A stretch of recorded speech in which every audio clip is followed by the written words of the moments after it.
If you are a Catholic business owner that wants to run your business like a saint, you're in the right place. I'm so excited to talk to Silas Mahner today, founder of Catholic Founders, podcaster, and presence on Substack, LinkedIn, and I'm sure many more places. So, uh, I'm Amy Brooks. I run Catholics Online. Thanks for stopping by. Make sure you hit subscribe. But let's talk to Silas and learn more about Catholic Founders. Silas, thank you so much for joining us today. Yeah, thanks for inviting me. I'm super excited to be on here. Great. Yeah, I mean, right away, I just want to hear, um, I met you through Substack, and Substack is still kind of like a foreign country to me.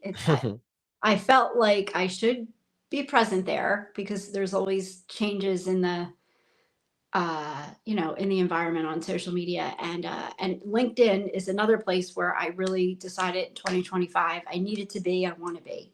So those are the two places where you and I have really connected, but I'm just beginning to really learn about you, your podcasts, and your whole organization. So what should we know about Catholic Founders? Yeah, I'll just try to give you the quick spiel. So, the general principle of Catholic Founders is we're trying to figure out how Catholics can run their businesses like a saint, or how Catholics can use their businesses as a tool for evangelization in the world, basically, right? The general principle in my mind comes from, God gave us skills, He gave us interests, and if we follow those things, we are returning those things back to God, right? The gifts we were given, they're not meant for us, right? They're meant for us to be instruments of God's will in this life, right? Because why would we have any skills? It doesn't really matter. God always takes care of us. He's always making sure that we're fed, we're clothed. Obviously, we put some effort in, but the skills, they're there for us to be instruments. And this is, this whole idea of being an entrepreneur is in a Catholic circle, depending on who you talk to, not exactly encouraged, at least not in today's age. I think it used to be, but it's not that way anymore. And the reason it seems to be not encouraged is because entrepreneurship is now usually associated with just making money, and making money, greed, all that stuff comes together. And that's not a very Catholic thing. So I'm here to try to talk about the ways that we can do this in a positive way, because if we're Catholics, if we're really, really running our businesses in a virtuous way, I'm convinced that it would really look different than just how your average CEO runs a company. And it would be run with, as if Jesus was the CEO, because we're supposed to be conduits of him. And I think that we can make a big impact on the world through doing that. So that's the general principle. We have a podcast, a Monday newsletter, and then we also have a paid community where we're going to do more eventually. But currently, that's the main iteration, because this is not my full-time way of making money. I have a recruitment consultancy on the side. That's how I actually pay the bills. Well, I mean, what you said is, I feel like every Catholic ministry leader, entrepreneur, uh, even just content creator feels like we have this balance that almost seems impossible sometimes because we are spending a lot of time and energy into our work, and it is justified to earn from our work, but at the same time that Catholic guilt or that feeling of greed is constantly like a worry, at least for me. I think it's oftentimes just comes from I don't know where it comes from exactly, but it's co-opted of just the world thinking that, money is all evil. It's not money that's evil. It's the love of money that's evil, right? And there are people like I look up to greatly, like Tom Monahan, who founded Domino's Pizza, became a billionaire, and ended up founding Ave Maria University, founded the Legatus, I think it's called Legatus Institute, or just Legatus, and has done some amazing things through his wealth. And if it weren't for him, we wouldn't have a Ave Maria University. It just so happens a whole bunch of the people I've had on the podcast recently have some connection to Ave Maria. So it's already, it's in a short time, it's already done such amazing things.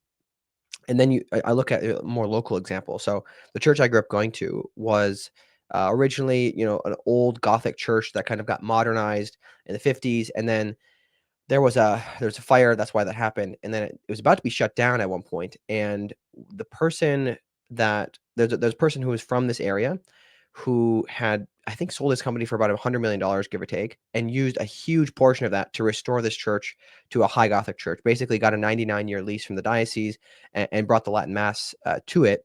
and restored the church to this high Gothic church style, which is not really common in the U.S. at least. And he has impacted, thousands of families' lives through these, past 20, 25 years roughly of having done that with his church, with the church. And if he didn't have the money to do it, we wouldn't be here, right?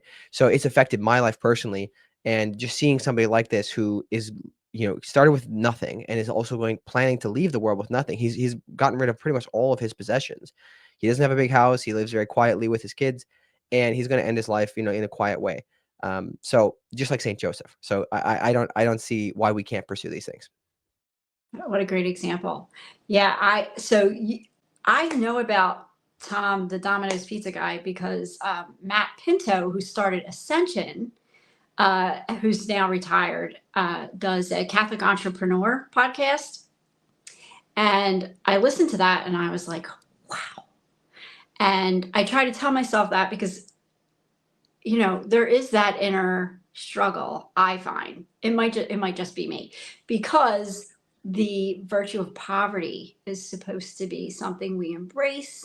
And then I guess, like, my own journey spiritually and intellectually is, what does that mean and where is the balance? So Mhm. maybe you have some insight into that. I don't know about the insight. I have some thoughts. Well, we'll call it thoughts because I don't know if I'm that insightful, but I would say this is how I try to perceive it again is we know that there's variety in just the church itself, right? We have got 24 sects of the church, so there's all kinds of different variety of the faith itself and how we express it. Obviously, all within the bounds of the truth. But there's also individual callings of people. Not everybody's called to be a billionaire. Not everybody's called to be an entrepreneur. But also not everybody's called to be, completely in utter poverty. And I think that if when I try to visualize how my life will go, my intention is that, there's a certain level of past a certain amount of money, you really have no need for more. I don't care if you have 10 kids. You don't really need more than that, even if you're living in one of the most expensive places in the United States, which, you don't have to live there in the most expensive places.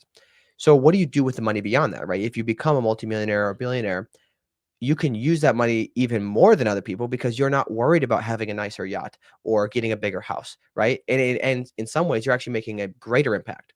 Plus, if you run a business, there's so many families you can employ and actually pay them a living wage, right? Something that's not common these days, right? Where everybody's having to work, two jobs in their family just so they can make ends meet with a small family, and that's not all right. I think this is just a lack of taking the reins of leading the world. Uh, this is something that I think you look at. Joseph of Arimathea is one of my favorites. So he's not talked about as a saint. I usually refer to him as saint. But he was a very wealthy man, and if it wasn't for him, there would have been no tomb for Jesus to be buried in.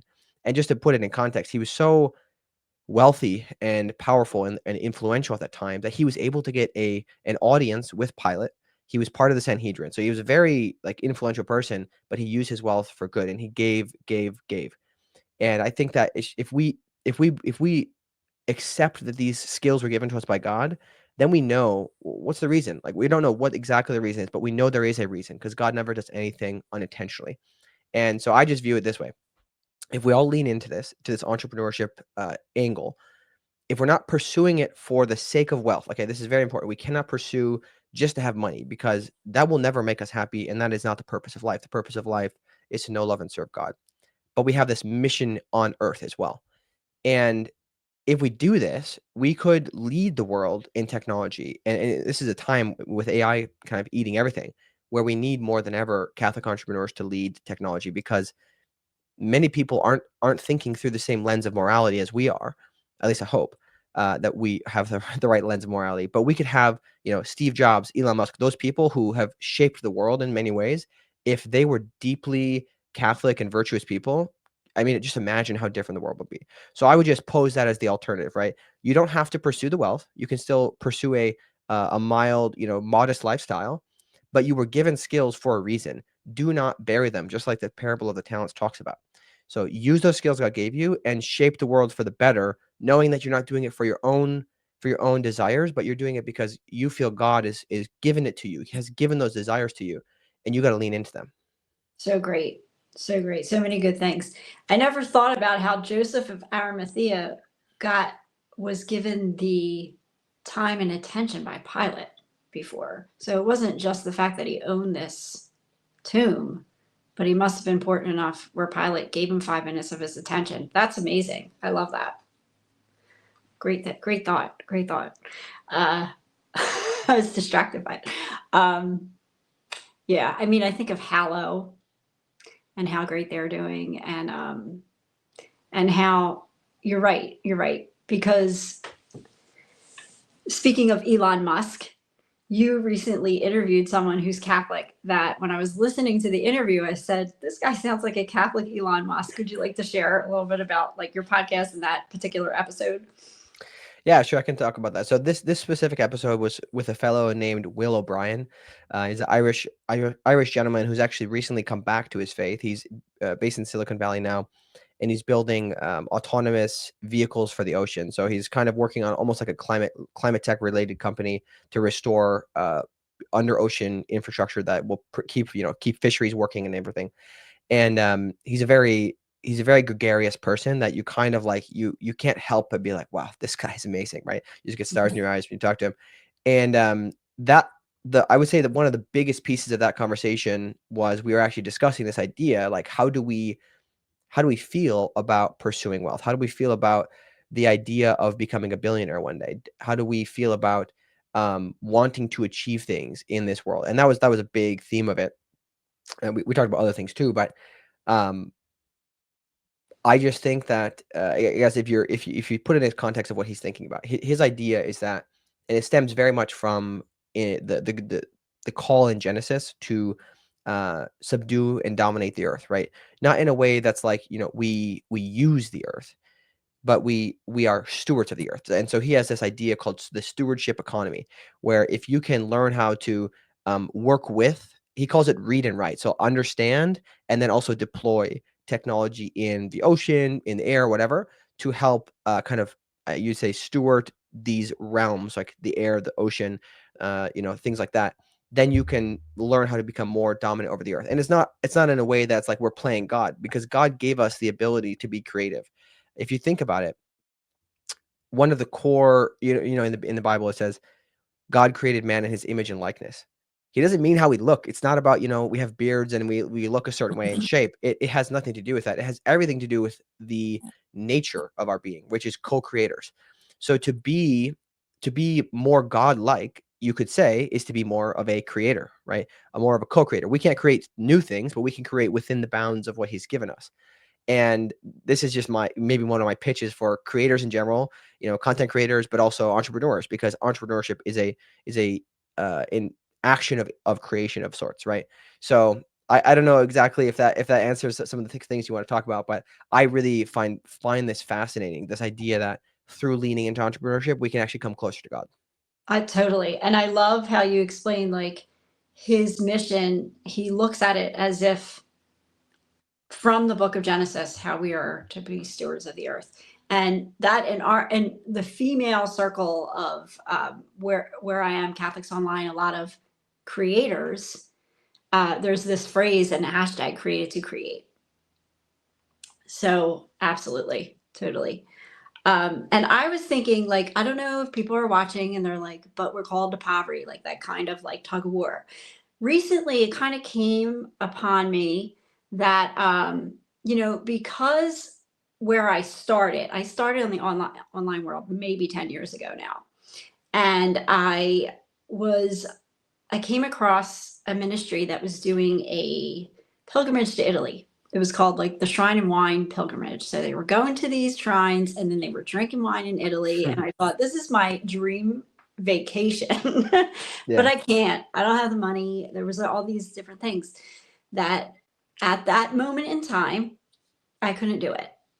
So how did I respond to that? At first it was like bummer. But then I realized I lived in Philadelphia or around Philadelphia, and St. Catherine Drexel lived in Philadelphia. St. John Newman lived in Philadelphia. And we have these shrines that I could visit here, and there's vineyards and wineries. So I created prayer wine chocolate retreats. And they were one day, and they cost less than $100. And I not only gave me what I wanted, but I realized there were a lot of other women that wanted it too. Mhm. So it was like this phrase came to my mind: if necessity is the mother of invention, maybe poverty is the mother of innovation. But at the same time, I'm not, that was 10 years ago. And it's like maybe it is time for me to start earning so that I can continue doing this work and I don't have to quit it altogether. I 100%, I think this is accurate. So think about this, right? From the perspective that you had this desire to do something really cool that you couldn't quite afford, but you found a way to replicate it. You did that because you were willing to lean into the creative ability. And you could say that where did that desire come from to go to this trip to Italy? Is like, is it the fact that you love wine and you love Italy, or what is it exactly? But the whole point is it came from somewhere. And I like to believe that our desires, obviously they can be um maldirected. They can be kind of misconstrued by the devil, but almost all desires really come from God, I believe, right? And they're just corrupted in some ways to become bad, right? Um, there's I'm not very good at the theology pieces, so I won't get into that. But the whole point is that they come from God. So if you go to the purest version of it, you can then follow the calling, and now because of it, you follow that calling, and you've helped other people to experience something really great. Whereas if you're like, hey, oh shucks, I can't do anything about it, and then just left, right? Nothing would have come out of that. But I think on the other hand, right, if you can start creating good income for yourself, additional income, things that you don't need, and you think to yourself, I'm intentionally going to prevent in the future lifestyle creep. I'm not going to buy a bigger house. I'm not going to get a fancy car. I'm not going to go on like big vacations. What I'm going to do with that money is, well, I'm actually not sure what I'm going to do with the money. Maybe you don't have to know yet, but you could come up with a plan to say, listen, no matter what, at all times, whether I'm, make $100,000 a year or $1 million a year, I'm always going to donate 10 or 30% of my income to the church or to a charity of some sort.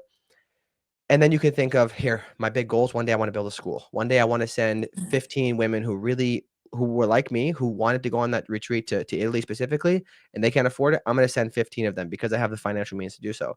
And there's so many things we could do. We had this discussion in our community about money, just this exact same topic a couple weeks ago. And one of the guys was like, hey, I want a car that is too fast, right? I don't know what too fast means, but he's like, I want a car that's too fast. That'll be my sign that I've quote unquote made it. And he's like, is that okay? What do you guys think about that? And there's a lot of people with different opinions. One of my opinions was, man, if I had a fast car and I was in your situation, what I would probably try to think about is like, what if there are some priests in the area who always wanted to go on a ride in a Porsche or whatever you have, right? You can make a ministry. It's not really a ministry per se. It's like you could use that gift that you have and gift it forward to other people, right? Let the priest take it for a ride on the track or whatever. You know what I mean? Like there's so many things that could come from it. You could inspire young boys to pursue something greater, because on one hand, poverty is a good thing if you choose it, but also there's many people who are stuck in poverty who have no inspiration to get out, and they stay in there, and it's a very negative situation, right? Maybe you can come and inspire some people through it. Like there's so many things that you can do. And I don't buy this idea that we must be poor. We can have a mentality that if it all gets taken away tomorrow, I'm okay with that. This is how when I started my recruitment business about a year, it was May of 2024, um, about a year ago. I said to myself, listen, I know that this is what God's calling me to now. I don't know if this is going to work forever, right? I know that things look like they're working. I know how to do this job because I've been doing this for 4 years for somebody else. So I'm going to pursue it. And if in 6 months, a year, 10 years, whatever, if God leads it to a point where it shuts down and I can't do it, that's okay. Even if I, have the worst outcomes ever, like if I lose all my money, I lose all my savings. If I have to go live with my parents again, even with a wife and children, it doesn't matter, because I accept the fact that I'm going to work as hard as I can while keeping my faith in my family, calendar blocks there. So I know that I'm doing my duties, and then maybe some recreation to keep my body in shape. The rest of my time pretty much goes to business related things or entrepreneurial endeavors of some sort. And if I work hard and I still, come into financial ruin, that's okay, because that's what God desired of me. And I'm just going to accept that because maybe he's training me for the next journey or whatever. And I think that this acceptance piece is what it really comes down to, is that you can pursue a better life for your children, pursue the opportunity to use your skills well for the church, for the people around you, for your community. Um, But at the end of the day, you have to accept that God will give you what he wants, and you have to be okay with the idea of being completely poor and on the streets. Well, I love the encouragement about the car. I love that. Now That everybody's gonna want to get a Porsche now. yeah, and that's the thing. Like we don't all want the same things. Mhm, I don't want a fast car, but that's the beauty of it. And I've heard secular, uh, maybe business coaches say the same thing. We don't all want the same thing. mhm. So, and it made your example made me think of like there's this new show with Tim Allen, and there I forget what it's called, but they were like basically this guy with a car it was Jay Leno was like a guest with his car, and they were like, we're going to use this as a fundraiser. Mhm, The highest bid can drive this car, you know. So mhm. yeah, that's fantastic. Um, Gosh, yeah, thank you for that encouragement. I thought of something, but I totally lost it. No, that's all right. um, so, what advice would you give someone who, let's say, is a Catholic entrepreneur, but they're just struggling right now? Struggling in what way? Financially to make it work, or what? Yeah, how to keep going. Yeah, so some advice because like I think we're both in agreement. God is calling each of us to a mission. And if we embrace it fully and relentlessly or with great excitement, we could really bring more hearts closer to him, and that is the goal. So I'll try to make sure I cover all my points here. My ADHD might get out of hand, so you can always feel free to bring me back to the point if I lose track. But um, I think number one is when I talk about entrepreneurship, what I don't mean is people having some harebrained idea like they have in the TV shows, and like this guy, there's a stereotype. He's a notorious for always having another idea, an inventor or whatever, and they never really make it because they're always on to the next thing. I don't believe that that's necessarily what it ought to be. There are going to be certain things, skills you have and things that are put in front of you that you're going to say, can I make money doing this? Like logically, is there a clear path to success here? I'm not saying that's always going to be that case. Maybe there is a case where it's like, I'm going to do this and it seems crazy, but I just really feel called to. That's the case for a lot of people. But if you are, this was at least my thought process. I wanted to be an entrepreneur on my own forever. And it finally took a couple things changing with my work after I moved back to Wisconsin to realize that, okay, I'm gonna go do this thing that I already know how to do, which is recruit talent. I know I can make money doing it. I've done it for 4 years successfully, but very good at it. And it's not the most interesting thing in the world, but I know I can succeed. And I've got at the time we were expecting, so I was like, I got a plan for this. I have to make sure I don't take any crazy risks for my family. So I did that rather than something else more risky. So that's number one, is that if you're pursuing an idea that's like totally crazy, maybe you're being unreasonable. Maybe you're pursuing the entrepreneurship side of things that is like, hey, look at me, I'm an inventor of this cool thing, and I'm going to be a multimillionaire because of it. That shouldn't be the reason you pursue it. The reason you should pursue it is because you want to provide for your family. You want to not have to tell HR you're taking a day off. You want to be able to go to daily mass during the middle of the day without anybody having to be informed or whatever. Um, and you want to, like I said, like provide for your family and just make an impact in the world, probably, right? And do things that fulfill you too, because God put certain interests in your heart. So that's probably the first part, is make sure that you're doing the right type of thing if you're struggling. Now, I think the second part of your question was about making an impact, right? Yeah, I'm just saying like people might be struggling so much and they want to give up, but God gave them a Okay. mission. You So know, you need on the encouragement. giving up part, we've talked a little bit about this on the pod. I believe the answer is there's kind of two ways to approach it. Number one is like, do you really feel God is calling you to give up, or are you giving up because it's hard, right? And one person, Rob Kazmark from Spirit Juice Studios, had said he got to this point where he was debating giving up many times, and every time he's gotten to that point, he's like, would I rather be doing anything else? Like, is there anything else I'd rather be doing right now? And the answer was always no. And he was like, then I'm not gonna. I'm just gonna keep trying. Like I think at that time he had like he didn't have enough money to buy groceries at Walmart. That's how like dire the situation was. He was just solo. He didn't have a family at the time, so it was a little easier. But he asked himself, would I rather be doing anything else? And he said no. So I'm just gonna keep going. And that's how I think we have to approach this. And beyond that, I would also say just like get mentors, right? If you have people around you and you pursue excellence, you will find better ways to do the things you're doing, because don't assume that the skills you have are the best version. They're not, level 100 of your skills. You might have to take your skills from 49 to 100 or to 90 or something to get better at doing the thing so that you can make money and continue on that path. But again, if you feel My really ADHD can I interrupt you for a yeah, of minute? course, of course. Because you said two great things and I don't want to forget them. One, I like that you brought up Rob from Spirit Juice, and it made me remember. I was watching this. I don't know if you ever heard of Rory Vaden. Rory Vaden was on Kelly Roach's podcast. They're both like pretty successful business owners. And I said to my husband, if we ever win the lottery, I'm hiring this guy. And then I thought, in other words, even if I never needed to work another day again, I couldn't stop doing the work I'm doing because I Mhm. love it that much. Yep. And I think that if you feel that way, that has to be God saying you're on the right track. 100%. Maybe. And then go ahead. Go ahead. I was just gonna say that if you really enjoy it, there's this whole thing of fulfillment through work, right? Work is created for man, not man for work. And yes, it's obviously a struggle. We have to work to, most people are in a situation where they really have to keep working to put food on the table, right? And I get it. But there is a certain fulfillment that you should find in your work. And if your work is just like, I forget what exactly the wording is in Laborem Exercens, but he says something to the effect of, if work ever goes to a point where it is lowering the dignity of man, something's wrong, right? The company needs to change it. If it's just like my job is pushing a button on a machine mindlessly all day, I don't think that's going to be very fulfilling to you, right? So you need to find ways to either supplement that substantially for your employees or find a different line of work. Right.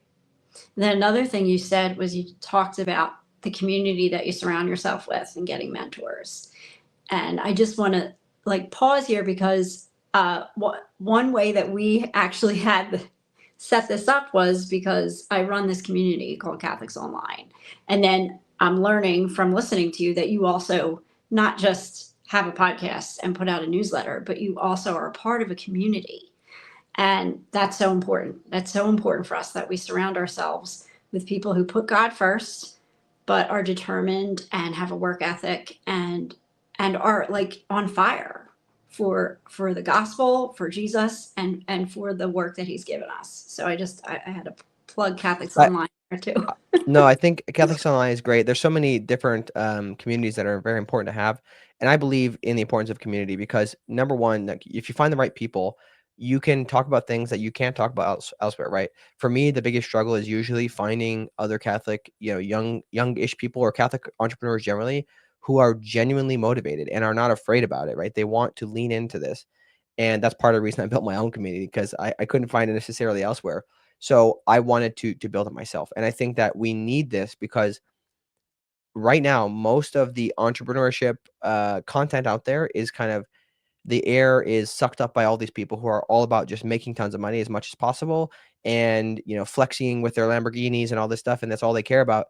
And we all know that that's not meaningful life, right? Like they're trying to find meaning and hopefully one day they find God, but we hopefully understand that the true meaning of life is to get to heaven, and we hopefully understand that God is where we're going to find meaning in our faith. But there's also this kind of fulfillment side of things, and we can be entrepreneurs, and we need to surround ourselves with other people who are not, just trying to have a bigger to have a bigger yacht or a bigger house or whatnot, and who really want to use their success for God in some way. Absolutely. So I have one more question, and then I'm going to make sure everybody knows I'm going to have your links underneath, and but my question is this: you've been doing this podcast now, interviewing different Catholic founders, and you have this mission where you want to help Catholic entrepreneurs become saints, run their business like saints. Who are one or two people that you've interviewed that have inspired you? Like you've seen something holy in them, they've helped you maybe change a habit. Does anyone come to mind? Okay, so it's really hard because they've all inspired me a lot, but I'll just bring up a couple examples probably. So probably the first one that's been really impactful to me was Andreas Widmer. So this guy, I call him the king of Catholic entrepreneurship. That's what I call him. That's not how he calls himself. He was, just a quick background on him. He was a Swiss Guard. He was one of the protectors of Pope St. John Paul II, and eventually got into entrepreneurship. He has 2 books out. One, The Pope and the CEO. That's his first book, kind of more of his journey to the faith, if you will, or at least deeper into the faith. And then the second one is The Art of Principled Entrepreneurship. That's a pretty recent book, very, very, very well written. And hearing him talk about this journey of I think the words he used were something like, God calls us to basically lean out the window and pursue the entrepreneurial dream, right? And we fall and he catches, and then we run back up the stairs and we do it again. And through this journey of leaning into our interests and our desires and using our skills that we have, we come closer to God because of this co-creator thing. We are co-creators with God in this way, and we can come closer to him because every time we jump and he catches us, we develop more and more trust. It's like the shared experiences you have with your friends. The more experiences you have with them, the more you trust them to be there for you. And this is entrepreneurship is effectively an act of trust in God if you're doing it in a holy way and seeking God's guidance. So he really inspired me from that perspective of that. It's like almost like you're if you've ever gone skiing, the first time you go skiing, you just kind of got to lean into the hill. Like if you keep leaning back, you'll keep falling down. But if you lean into it and just trust, definitely learn how to stop. Like I didn't have that situation, but learn how to stop. But his point is, you can lean into it, and God will take care of you on your way down, and it just becomes this closer relationship. So that's probably number one. I was also very, very inspired by what Alessandro at Hallow is doing. We got to have him on the first episode of the podcast, and just their regiment of prayer as an entrepreneur is really awesome. So we did technically we did 1 episode, but I split it into two conversations. One was about the life of how an entrepreneur should pray, kind of like a structure for prayer. And then the second one was more about his specific journey with Hallow. But those 2 people really, really inspired me. And maybe a third one I'll mention is Christopher Pereira. He is the founder of the TLI Tepeyac Leadership Initiative. And he's built something amazing with TLI, and just the ability to work with the bishop and engage the bishop and basically carry out the bishop's work. That is inspiring to me too, because I believe that many bishops, a lot of people like to criticize bishops for not doing enough. I think what it comes down to is there's not enough lay people who are willing to go to the bishop when they've stated some mission that they have and say, listen, I've got an idea on how to implement your mission. Here's XYZ steps. Are you okay with this? Or maybe even not necessarily having to go talk to them because they're very busy, just starting to carry out the bishop's missions as the leaders to start to help them enable them to be leaders, to enable them to be more bold because they know that their parishioners are going to take action, right? This is a sidebar, but I'm going to bring it up because I think it's very important. Is our faith is a faith of action. If you truly believe the teachings of the gospel and the fact that Jesus died for our sins and understand what that really means for us, how can you not go out and tell the world about it? You don't have to be, preaching it in everybody's face, but you at least at the bare minimum need to embody that so that you become a conduit, that you are basically shining the light of Christ, not your light, the light of Christ through you to everybody you encounter, whether it's through your customer service calls, if you run a coffee shop, every single person you serve, treating them with a certain level of charity that Jesus would. That will touch the hearts of these people. Anybody who's willing to see or listen, they will be touched by Jesus, not by you. And we become actors, right? If we truly understand this, we should be doing something, whether it's a personal ministry of encountering some people at church and we say, hey, let's have coffee sometime. There is something that we should be doing. If there is no action associated with our lives, I don't really believe people truly understand the faith or believe the faith. Because look at all the apostles. Look at St. Paul. As soon as he was convicted, he was out there just like on fire. And I think that's something we should all consider because anybody who's confirmed has that calling too as well. I like that you brought up somebody who went to a bishop, because last year, I don't know if you saw the Cabrini movie. I have Oh, not it's actually. phenomenal. It's phenomenal. I mean, I liked it. There are some Catholics that were like, well, she wasn't praying enough. I said, well, I know she prayed, but I don't know all of this other stuff that she did. So I found it to be phenomenal.